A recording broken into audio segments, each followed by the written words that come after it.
Bos, mau kemana bos? Nggak tahu. Aku cuma tahu arahnya aja ke situ. Ujungnya kemana tuh? Kita menuju kota mana? Nggak tahu. Itu yang terjadi sama dia. Dan itu yang terjadi sama kita juga. Dan seringkali kita mempertanyakan hal-hal seperti begini. Mau kemana sih Tuhan? Kapan sih Tuhan sampainya? Bagaimana caranya Tuhan ngelewatin ini semuanya? Dan seringkali kita tidak dapat jawaban karena dia diam.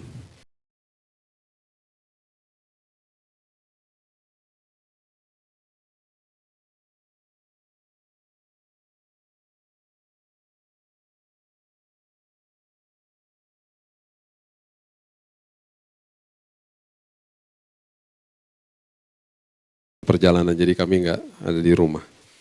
Oke, buka bersama-sama saya di Matius pasalnya yang kedua. Matius pasal yang kedua, kita mau bahas dari ayat 1 sampai ayatnya yang ke-12. Ini satu-satunya kisah tentang orang Majus yang ditulis di Alkitab kita, di kitab Matius ya. Kalau di sini ada ketua drama, tolong di drama Natal, tolong dibuat catatan. Karena banyak sekali kisah-kisah Majus yang diperagakan di gereja-gereja, itu banyak sekali salah. Dan salahnya luar biasa salahnya. Oke, sebelum saya mulai saya cuma mau kasih tahu aja ya. Majus tidak pernah disebut 3. Tidak pernah. Saya ulangi ya. Majus tidak pernah disebut jumlahnya 3. Alkitab selalu katakan datanglah orang-orang Majus. Nggak pernah dibilang datanglah 3 Majus. Dan semua perikop ini tidak pernah ada yang mengatakan Majus itu 3. Pemberiannya 3. 3 macam. Itu sebabnya mungkin itu menjadi akhirnya sebuah asumsi bahwa yang datang juga 3. Gitu ya. Oke, nanti kita bahas sebentar ya. Oke. Ayat pertama mengatakan begini, kita lihat pelan-pelan ya. Sesudah Yesus dilahirkan di Betlehem. Sesudah Yesus dilahirkan. Jadi Yesus sudah lahir. Di tanah Yudea pada zaman Raja Herodes. Jadi waktu Yesus lahir, di Yerusalem ada kerajaan yang dipimpin sama Raja Herodes. Oke. Kemudian datanglah orang-orang Majus dari timur ke Yerusalem. Dari timur ke Yerusalem. Oke. Saya mau memberikan fakta ini kepada Bapak Ibu supaya kita mengerti apa yang terjadi dalam perikop ini. Mereka tidak serta-merta langsung datang ke Yerusalem. Karena saat itu posisi, kondisi, dan semua yang ada saat itu sangat berbeda dengan apa yang kita alami pada saat ini. Kalau ditarik dari Yerusalem, ditarik ke sebelahnya ya, tetangganya gitu ya. Itu di zaman perjanjian lama, itu hiduplah Bani Moab sama Bani Amon. Sekarang menjadi Syria, Yemen, Saudi Arabia. Tidak mungkin mereka berasal dari situ karena di zaman itu, di zaman perjanjian lama itu adalah Bani yang sangat biadab. Dan mereka kalau perang itu kejinya luar biasa. Bahkan kalau kita membaca sejarah-sejarah di perjanjian lama, Yosafat yang berhadapan dengan mereka sampai berseru. Bahkan istri dan anak-anak berseru karena mereka itu kalau berperang itu keji. Di zaman perjanjian baru, mereka juga tetap adalah bani-bani yang tetap menjadi banyak sekali musuh daripada Israel. Dan kondisi kultur pada saat itu tidak bisa membuat pengertian bahwa Majus itu datang dari situ. Karena Majus ini orang-orang elit, betul-betul pandai dan raja plus kaya. Kayanya luar biasa. Kita tarik lagi ke timur, yang paling dekat dengan situ adalah area Persia atau Babilonia yang sekarang Iran atau Irak sekarang ini. Oke. Jarak dari Iran sama Irak atau Persia Babilonia itu sampai ke Yerusalem itu sekitar 2.200 kilo. 2.200 kilo. Dengan kondisi sekarang yang kita hidupi ya. Saya kalau dari Jakarta pergi ke Surabaya, setiap bulan saya ada pelayanan di Surabaya. Surabaya itu jaraknya 800 kilo. Ya, taruhlah mungkin setengahnya 2.000 lah ya. Itu jarak dari Jakarta Surabaya naik pesawat 1,5 jam itu udah termasuk sama mundurnya, ke taxing, kemudian ke runway dan lain sebagainya. Flying time untuk terbangnya saja cuma 1 jam 7 menit. Jadi pergi ke Surabaya itu sangat mudah. Ya, saya berkali-kali pergi ke sana untuk melayat yang sedang orang yang berduka, sorenya udah kembali. Ada yang ada pernikahan, ada pemberkatan, siangnya, sorenya kembali. Itu sudah biasa. Bahkan saya bisa membeli tiket last minute. Bahkan bisa ajak orang last minute juga dan mereka katakan yuk gitu. Karena mudah, transportasinya mudah. Oke lah kita kali 2 lah ya, supaya sampai sekitar 2000-an. Jarak penerbangan pasti sekitar 3 jaman. Masih oke juga lah. Masih oke. Orang-orang masih banyak yang melakukan hal itu. 2.200 kilo zaman itu. Tidak ada pesawat, tidak ada jalan tol. Yang mereka naiki adalah onta dan kemudian barang-barang mereka biasanya mereka taruh di atas keledai dan kuda. Itu jarak tempuh mereka dengan tidur, istirahat dan pastinya harus istirahat. Mereka selalu biasanya membawa tenda yang kalau kita membaca sejarahnya musafir dan lain sebagainya. Itu memakan waktu paling cepat 30 hari. Bisa-bisa 40 hari, tergantung waktunya berapa lama mereka istirahat. Paling cepat istirahatnya cuma semalam misalnya. Itu 30 hari berjalan ke sana. Bisa lebih. Nah, di zaman itu raja yang ada pada saat itu, mereka martabat dan nilai mereka dinilai dari harta. Itu sebabnya ada pemberian salah satunya emas. Dan waktu mereka membawa pemberian mereka kepada kerajaan-kerajaan yang mereka sedang kunjungi, ya, kunjungan kenegaraan sekarang ini yang kita kenal, itu mereka akan selalu membawa karung isinya barang-barang berharga atau logam-logam mulia. Dan mereka akan berikan kepada raja yang mereka kunjungi di area situ, ya karena banyak sekali yang kaya di area Persia pada saat itu. Dan kemudian raja yang menerima mempunyai seorang treasury, yang akan mendata barang-barang yang mereka terima. Makanya waktu terjadi ekskavasi, ditemukan kerajaan-kerajaan ini ketika digali, yang dikejar sama ekskavator adalah ruangan tempat barang-barang atau logam-logam mulia ini disimpan. Itu sejarah mencatat begitu, ya. Jadi ketika mereka diberikan pemberian, mereka akan mendata untuk apa? Untuk gini. Kalau nanti raja yang dikunjungi ini akan mengadakan kunjungan balasan kepada raja yang mengunjungi dia. Dia akan tanya sama treasury-nya, berapa banyak barang yang dia kasih, berapa jumlahnya, kemudian harga nilainya sekitar berapa. Supaya itu menjadi acuan bagi dia ketika dia mengadakan kunjungan balasan, dia pastikan dia harus membawa pemberian yang lebih daripada itu. Jadi saring melebihi gitu loh. Ya, karena martabat dan nilainya itu ditentukan dari situ, dari harta. Jadi memang hedonisme sudah terjadi saat itu. Ya. Dan waktu itu terjadi, mereka sedang saling mengunjungi dan lain sebagainya. Ada sesuatu yang terjadi sama mereka di timur. Karena rupanya mereka mendapatkan sebuah kunjungan daripada roh Tuhan yang mengatakan bahwa mereka harus mengunjungi seorang bayi yang baru lahir yang cikal bakal akan jadi raja. Belum jadi raja loh. Jadi bisa bayangkan yang mereka kunjungi itu adalah kerajaan yang sudah ada rajanya. Sekarang mereka dapat sebuah ketetapan dari roh Tuhan untuk mengunjungi raja yang belum ada kerajaannya yang akan jadi raja. Jadi berarti mereka bukan sekedar hanya lihat bintang terus dapat pewahyuan, enggak, ini pasti ada sebuah, itu salah satunya adalah konfirmasi, saya percaya itu adalah bintangnya. Tetapi mereka pasti mendapat konfirmasi di antara mereka bahwa ada seorang bayi yang baru lahir dan mereka dapat gerakan dan dorongan yang luar biasa untuk datang. Dan pasti waktu, misalnya saya seorang raja nih, kaya, terus terkenal, terus punya teman-teman di situ. Terus dapat pewahyuan itu, dapat mimpi lah misalnya. Bahwa harus mengunjungi seorang raja yang belum punya kerajaan. Saya berani gak coba ngasih tahu orang banyak? Gak mungkin lah. Itu akan terdengar konyol sekali gitu loh. Jadi saya percaya ini yang terjadi. Ketika ada seorang raja atau seorang majus ini yang mendapatkan pewahyuan ini misalnya di mimpi. Ketika dia pergi ke temannya sedang mengadakan sebuah kunjungan dan ini teman baiknya, Dia ngobrolnya private pasti. Bro, gua kemarin mimpi disuruh pergi ke arah Yerusalem. Gak pernah dibilangnya, mereka gak pernah pergi ke Bethlehem loh. Mereka gak tahu mereka harus ke Bethlehem. Mereka nanti dapat konfirmasinya di Yerusalem. Ini adalah gambaran daripada kehidupan kita juga saat ini.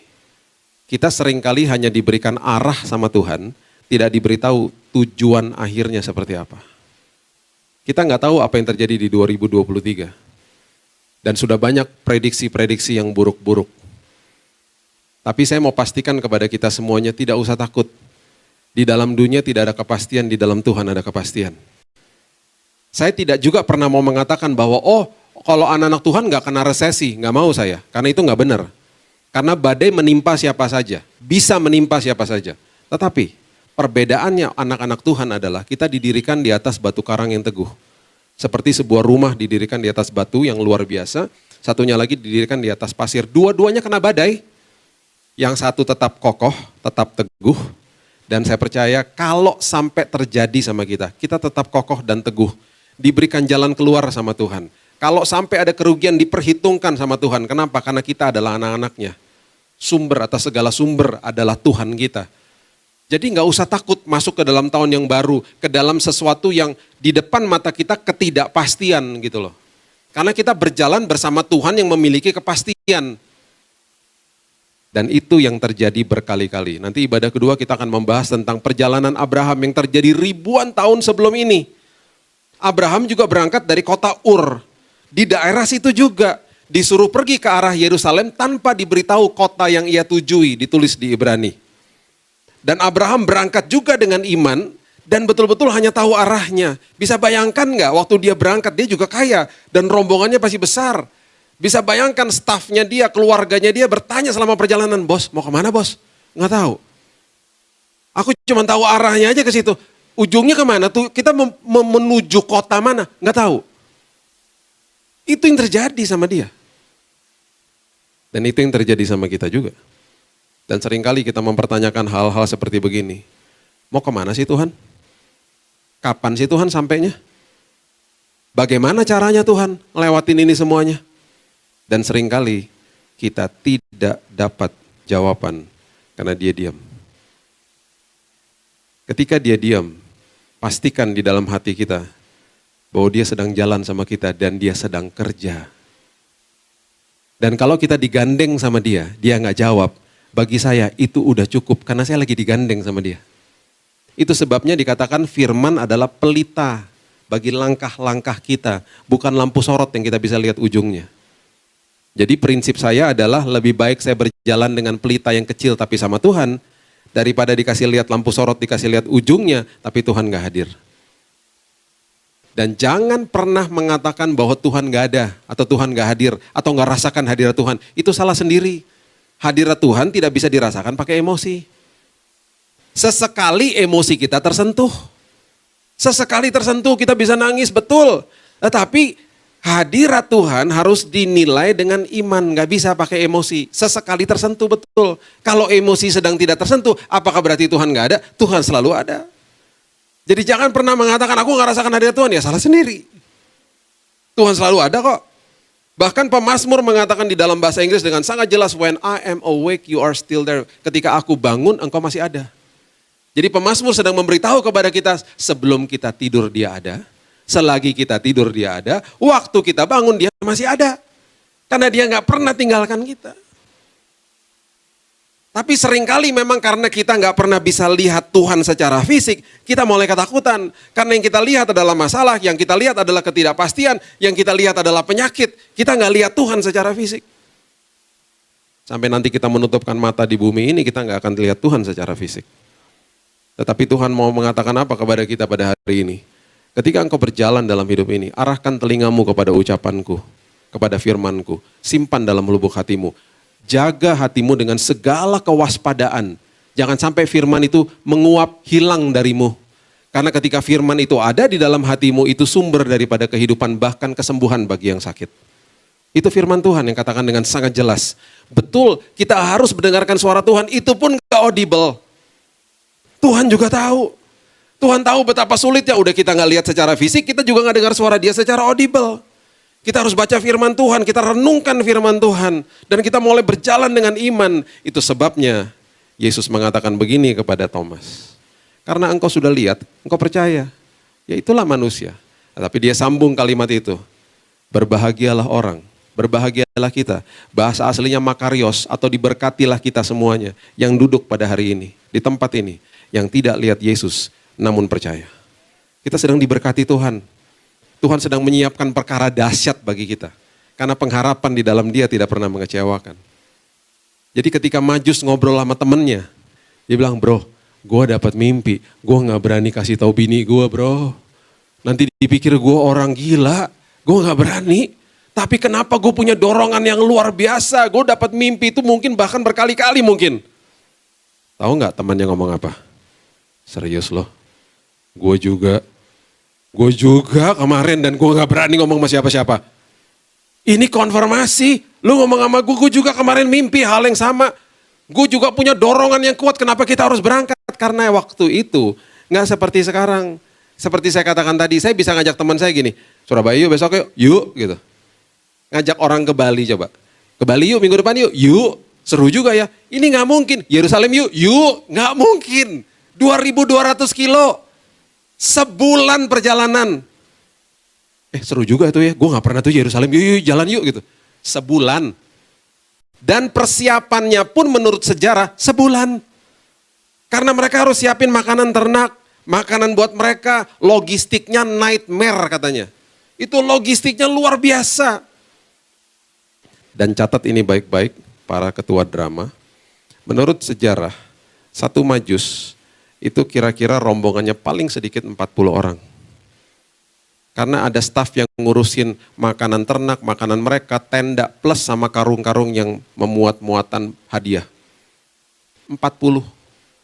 Jadi kalau kita sebut 3, Alkitab nggak pernah bilang 3 ya Majusnya. Kalau memang oke lah untuk kita diskusi aja, 3 lah oke. Kalau sampai 3, berarti rombongan yang pergi ke sana berapa orang? 120 orang. Saya ketika memberitahu ini kepada sebuah gereja yang tadinya mau mengadakan pagelaran Majus, nggak jadi gerejanya. Karena dia bilang gini, Pak, tadinya kita mau buat 3. Kalau 3 itu kan baju Majus kan mahal-mahal Pak, kita harus jahit. Warna-warna segala macam. Kalau gembala kan enggak. Kita kasih handuk bekas, kita cat-cat aja udah jadi itu baju gembala. Kalau Majus kan nggak bisa. Pas saya bilang 120, nggak jadi Pak. Kenapa? Nanti kas gereja tekor. Karena harus jahit baju 120, nggak jadi. Orang Majus rombongannya besar. Jadi akhirnya mereka berangkat. Mereka berangkat ke sana tanpa mengetahui kota yang mereka harus tujui. Mereka nggak pernah tahu bahwa itu akan terjadi di Bethlehem. Akhirnya mereka sampai di Yerusalem, ayat yang kedua. Dan bertanya-tanya, sampai di Yerusalem, di manakah dia raja orang Yahudi yang baru dilahirkan itu? Kami telah melihat bintangnya di timur dan kami datang untuk menyembah dia. Bintang nggak pernah ngikut, koreksi yang kedua. Nanti ada di sini selanjutnya. Jangan buat pagelaran Majus datang dari timur bintangnya ngikut terus dia gini-gini gitu. Nggak ada, bintang nggak ikut. Mereka cuma dikasih tahu arahnya ke sana, mereka jalan sendiri. Mereka ketemu lagi nanti bintangnya setelah keluar dari istana Herodes. Jadi waktu mereka sampai di sana, kenapa? Karena satu-satunya kerajaan yang ada pada saat itu yaitu. Jadi mereka nanya sama Raja Herodes, mungkin nggak dia tahu karena yang mereka disuruh hadir itu adalah juga raja yang baru lahir. Mungkin keluarganya Herodes lah.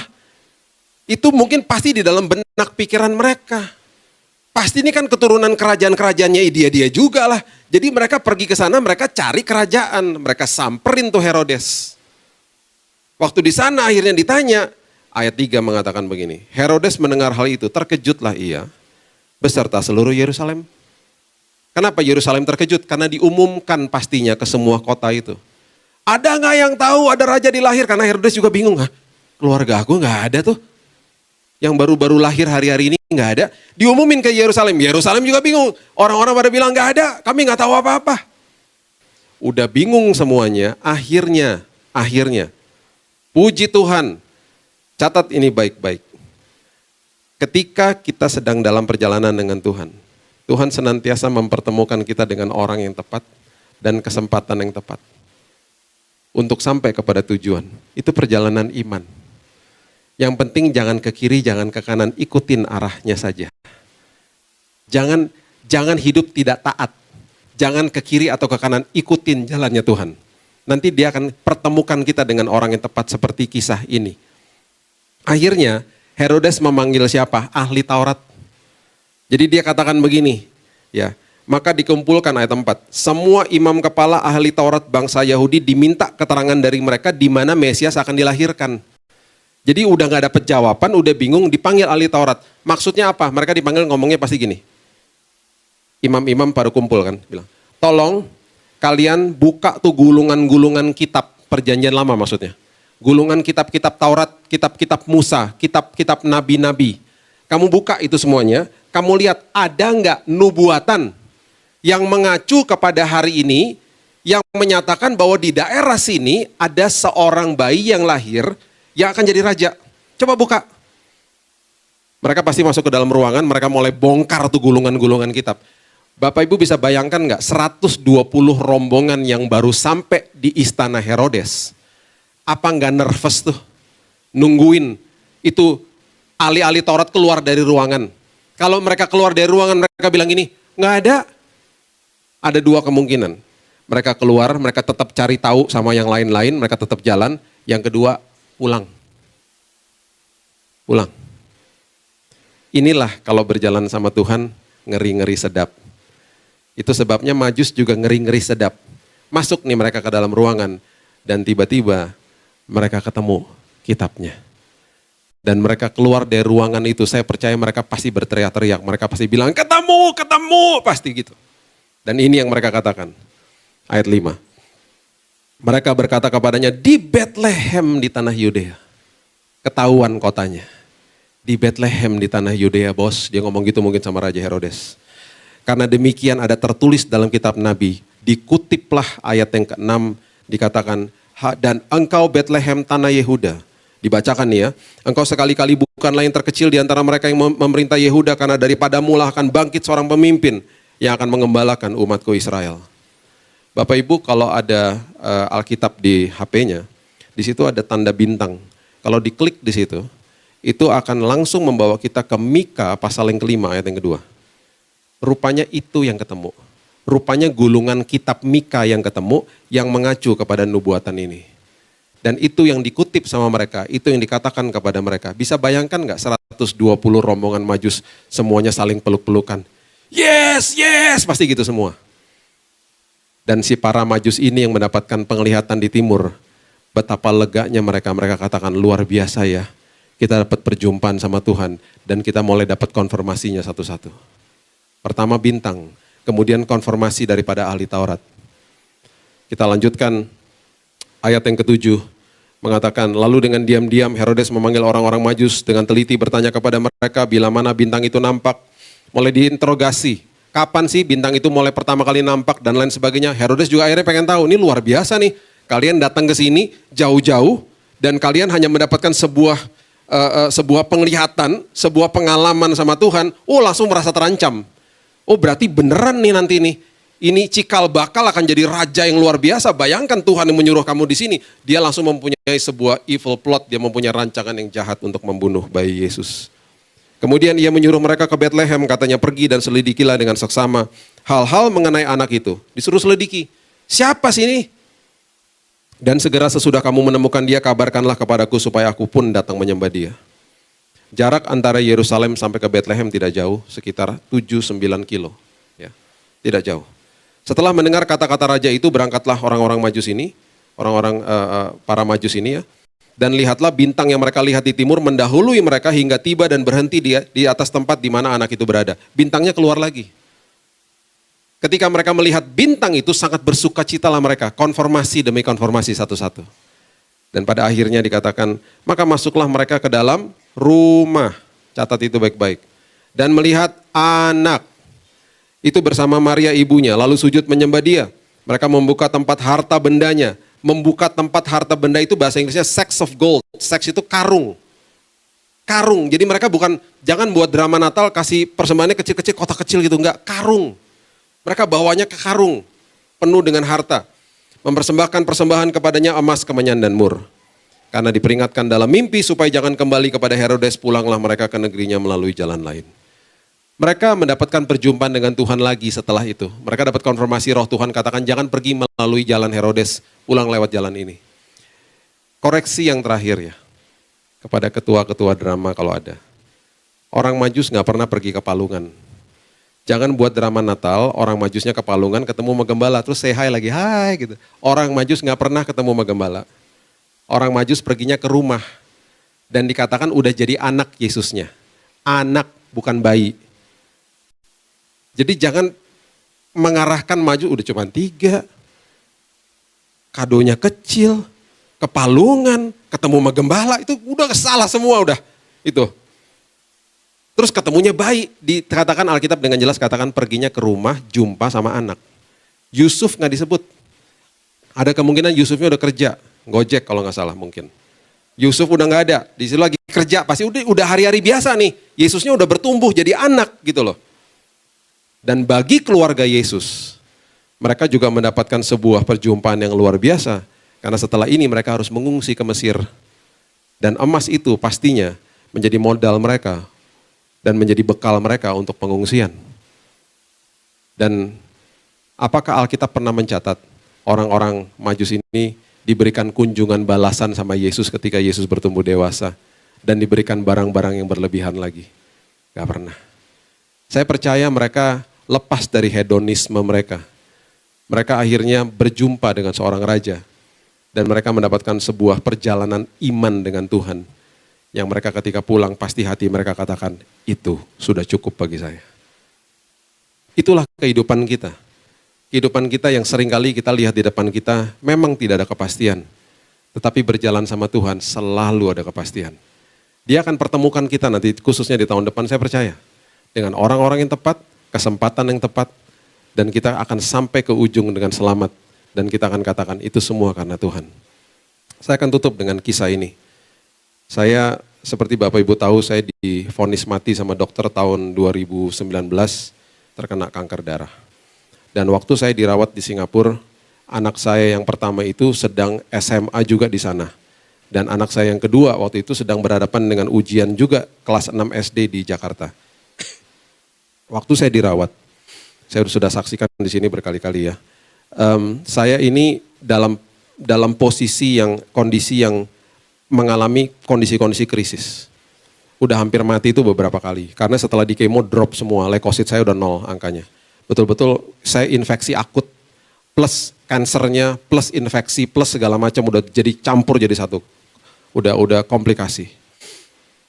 Anak saya yang wanita ini, Raina namanya. Dia selalu datang ke kamar saya itu Jumat, Sabtu, Minggu. Jumat, Sabtu, Minggu. Bawa tasnya dia untuk belajar. Belajar untuk ujian. Setiap kali dia datang Jumat, Sabtu, Minggu, saya kok bisa ya selalu dalam kondisi yang baik-baik saja. Fit atau apa ya mungkin enggak, tapi baik-baik saja. Dia tidak pernah melihat saya dalam kondisi krisis. Kondisi krisis selalu kejadiannya itu Senin sampai Kamis. Senin sampai Kamis, krisis tuh. Beberapa kali istri saya kalau jelaskan kepada saya, karena saya pingsan berkali-kali, itu ngerinya minta ampun, karena mata saya udah ke belakang dan putih dan udah shock saya. Karena 40 derajat, 41 derajat panasnya bisa segitu. Sampai badan itu goyang-goyang semua.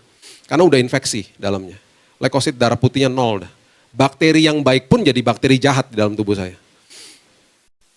Setiap kali dia datang, dia belajar di situ.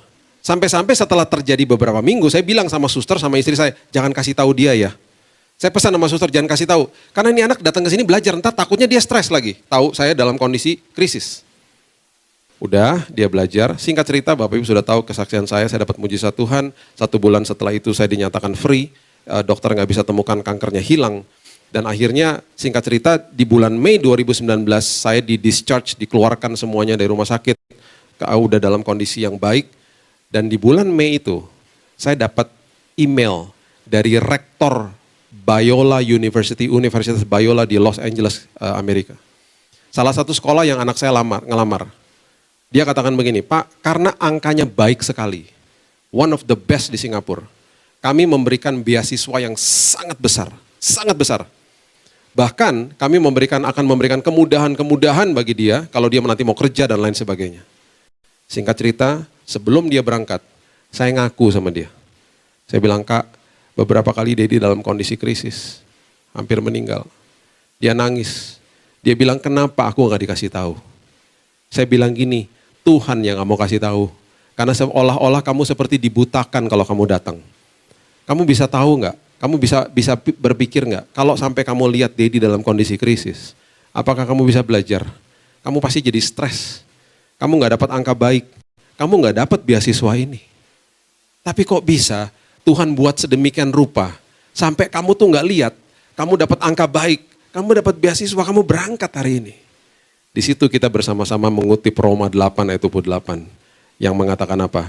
Kita tahu sekarang bahwa Allah turut bekerja dalam segala sesuatu mendatangkan kebaikan bagi kita. Ketika kita kutip, kita tahu sekarang tuh kapan? Sekarang setelah udah lewatin semuanya. Setelah semuanya sudah selesai, kita lihat ke belakang, kita akan deklarasi ayat itu.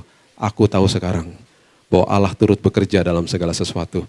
Ketika melewati sebuah masalah, itu kita nggak bisa lihat pekerjaan Tuhan karena dia sedang kerja. Itu sebabnya ketika melewati masalah, melewati proses, selalu memiliki hati yang mengatakan apa? Terima kasih Tuhan. Mengucap syukurlah dalam segala hal. Karena dia sedang kerja.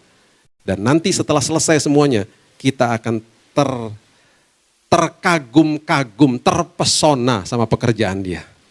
Itu sebabnya mengucap syukurlah masuk ke dalam tahun 2023. Karena dia sedang merancangkan perkara yang sangat indah bagi kita. Besok saya berangkat, karena tanggal 16 anak saya ini wisuda. Dia menyelesaikan sekolahnya 3,5 tahun dengan sangat cepat. Dan bahkan di bulan Januari sudah ada perusahaan besar menanti dia untuk bekerja. Dan saya kemarin telepon-teleponan sama dia. Saya meneteskan air mata kembali karena mengingat momen-momen itu. Dan saya bilang sama istri saya pasti nanti gak kuat ketika menyaksikan wisuda itu. Karena apa yang Tuhan kerjakan di waktu yang lalu, yang kita hanya bisa lihat penyakit, vonis dokter dan lain sebagainya. Itu yang kita akan lihat di depan kita, hal-hal yang tidak enak. Tetapi bergembiralah, karena di ujung daripada itu semuanya, ada rencana Tuhan yang dahsyat bagi kita semuanya. Berikan tepuk tangan kita untuk Tuhan kita. Bapak, kami mengucap syukur buat hari yang indah ini. Berterima kasih Tuhan, sama seperti Majus. Kami juga memiliki perjalanan yang tidak kami ketahui ujungnya Tuhan. Dan kami mengucap syukur bahwa perjalanan hidup kami akan dipertemukan dengan orang yang tepat, kesempatan yang tepat kalau kami berjalan bersama Tuhan. Kami nggak dikasih tahu kotanya, tapi kami diberikan arahnya. Dan seringkali kami takut Tuhan, karena kami nggak tahu ujungnya seperti apa. Tapi kami percaya pada hari ini, firman Tuhan meneguhkan kepada kami, bahwa berjalan bersama Tuhan itu selalu aman dan nyaman. Sampai di ujungnya pasti luar biasa. Pasti ada perlindungan Tuhan, pasti ada penyertaan Tuhan. Bahkan yang sakit disembuhkan. Provisi pemulihan terjadi bagi setiap kami.